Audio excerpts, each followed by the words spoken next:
صفحے کے شروع سے لائن نمبر 6،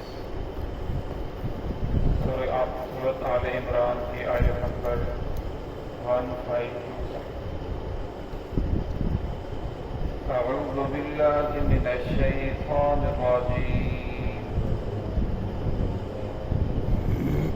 بسم اللہ الرحمن الرحیم۔ اذ تصعدون ولا تلوون على أحد والرسول يدعوكم في أخراكم فأثابكم غما بغم كي لا تحزنوا على ما فاتكم ولا ما أصابكم والله خبير بما تعملون۔ ثم أنزل عليكم من بعد الغم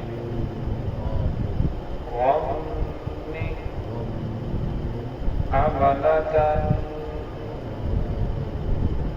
نعاسا يغشى طائفة منكم وطائفة قد أهمتهم أنفسهم يظنون بالله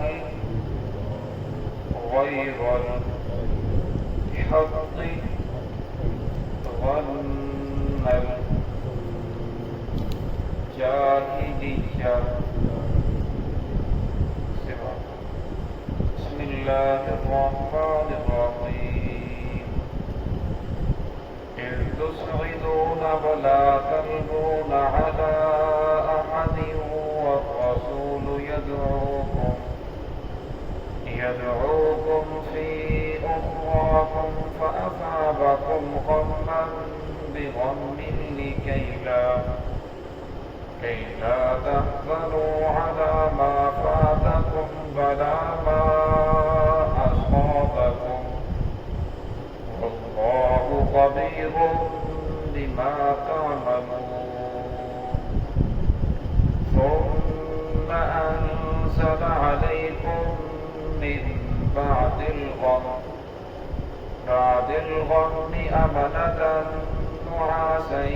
يغشى طائفة منكم وطائفة قد أهمتهم أنفسهم يظنون بالله غير الحق ظن الجاهلية۔ إذ تصعدون ولا تلوون، جب تم چڑھ رہے تھے پہاڑی کے اوپر، ولا تلوون أحد، اور نہیں دیکھ رہے تھے تم کسی ایک کی طرف، والرسول يدعوكم، اور رسول اللہ صلی اللہ علیہ وسلم تمہیں بلا رہے تھے، فی اخراکم، تمہارے پیچھے سے، فأصابكم غما بغم لكي لا تحزنوا، پھر تمہیں پہنچا غم پر غم، لكي لا تحزنوا، تاکہ تم آئندہ غمگین نہ ہو، علی ما فاتکم، اس چیز پر جو تمہارے ہاتھوں سے نکل جائے، تم سے فوت ہو جائے، ولا ما اصابکم، اور نہ اس پر جو تمہیں تکلیف پہنچے، واللہ خبیر بما تعملون، اللہ رب العزت خبر رکھنے والے ہیں جو بھی تم عمل کرتے ہو۔ ثم انزل علیکم پھر نازل کیا تم پر من بعد الغم غم کے بعد امنتن امن کو نعاسا یغشا وہ نیند تھی اونگ تھی یغشا طائفۃ منکم ڈھانپ لیا اس نے تم میں سے ایک گروہ کو وطائفۃ اور ایک گروہ قد اہمتہم انفسہم انہیں پریشان کر رکھا تھا ان کے نفسوں نے یظنون اور وہ گمان کر رہے تھے باللہ اللہ رب العزت کے بارے میں غیر الحق کی ناحق ظن الجاہلیہ جاہلیت کے گمانوں کی طرح۔ گزشتہ آیات کے اندر غزوہ احد کا تذکرہ چل رہا تھا اور ان آیات کے اندر اسی کا تذکرہ ہے کہ جس وقت کفار نے دوبارہ پلٹ کر مسلمانوں کے اوپر حملہ کیا تو مسلمان دونوں طرف سے کفار کے نرغے کے اندر آگے سے بھی کفار ہیں پیچھے سے بھی کفار ہیں، تو اب مسلمانوں کو پتہ نہیں چل رہا تھا، حتیٰ کہ کچھ صحابہ اکرام نے جب تلوار چلائی تو اپنے ہی مسلمانوں کو حضرت حذیفہ نے حضرت یمان نے اپنے ہی بیٹے حضرت حذیفہ کو شہید کر دیا، کیونکہ پتہ نہیں چل رہا تھا کہ دشمن آگے ہے یا پیچھے ہے، مسلمان دونوں طرف سے درمیان کے اندر آگے۔ تو اس وقت جس آدمی کا جس طرف منہ تھا ترتیب خراب ہو گئی، آگے پیچھے پورے لشکر کے اندر خلدر مچ گئی، کچھ پہاڑی کے اوپر چڑھ رہے، کوئی ادھر بھاگ رہا ہے کوئی ادھر بھاگ رہا ہے، تو فرمایا تلقون علی احد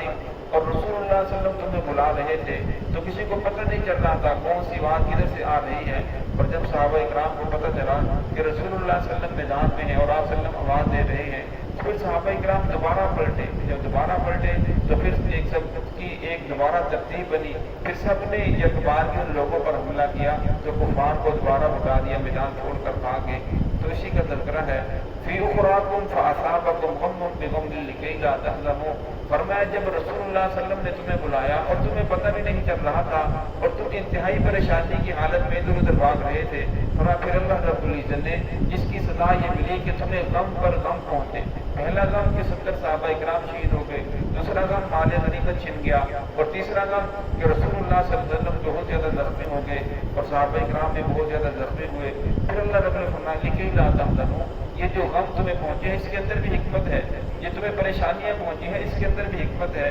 لکی لا تحزنوا تاکہ تم آئندہ غمگین نہ ہو، آئندہ تمہارے اوپر کوئی پریشانی آ جائے، اعلیٰ ما فاتکم کوئی چیز تمہیں مل جائے پھر اس کے بعد فوراً چھن جائے، جس طرح پہلے کالے غنیمت ملا فتح ملی پھر فوراً ہی اس کو دوبارہ چھن گئی، تو فرمایا اس کے اوپر تم پریشان نہ ہو، تمہاری نظر اللہ پہ ہونی چاہیے کہ فتح بھی اللہ رب کی طرف سے ہے، شکست بھی اللہ رب کی طرف سے ہے، اور فرمایا جو ہم کفار کے اوپر حملہ کرتے ہیں تھوڑی تعداد زیادہ کے اوپر غالب آ جاتی ہے، یہ بھی اللہ رب العزت کی طرف سے ہے، فرمایا تمہاری نظر ہر وقت اللہ رب العزت کے ذات پہ ہونی چاہیے، وَلَا مَا أَصَابَكُمْ اور فرمایا جو تمہیں تکلیفیں پہنچی ہیں اس کے اوپر بھی تم غمگین نہ ہو، آئندہ جو تمہیں تکلیفیں پہنچے تو پریشانی نہ ہو، کہ انسان سمجھتا ہے کہ پہلے بھی تکلیفیں تھیں یہ تو کوئی بڑا مسئلہ نہیں ہے، وَاللَّهُ خَبِيرٌ بِمَا تَعْمَلُونَ فرمایا اللہ رب العزت خبر رکھنے والے ہیں تم جو بھی عمل کر رہے ہو۔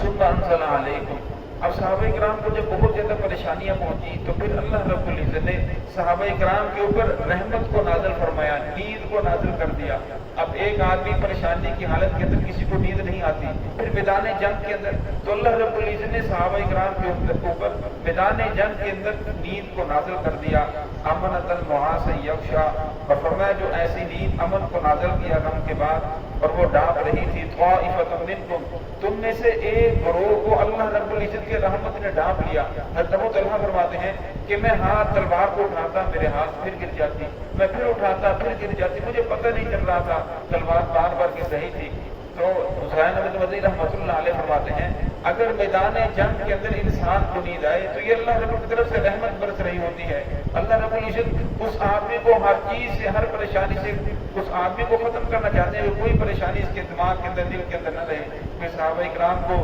نیند آنے کے بعد پھر جب دوبارہ بیدار ہوئے تو بالکل حشاش مشتاج ہیں، ساری پریشانیاں ختم ہو گئی اور زخموں کو بھی اللہ رب العزت آہستہ آہستہ ٹھیک کر دیا۔ تو فرمایا نعاسا یغشا طائفۃ منکم یہ جو اللہ رب العزت نے رحمت نازل فرمائی وہ نیند نازل فرمائی یہ تم میں سے ایک گروہ پر تھی،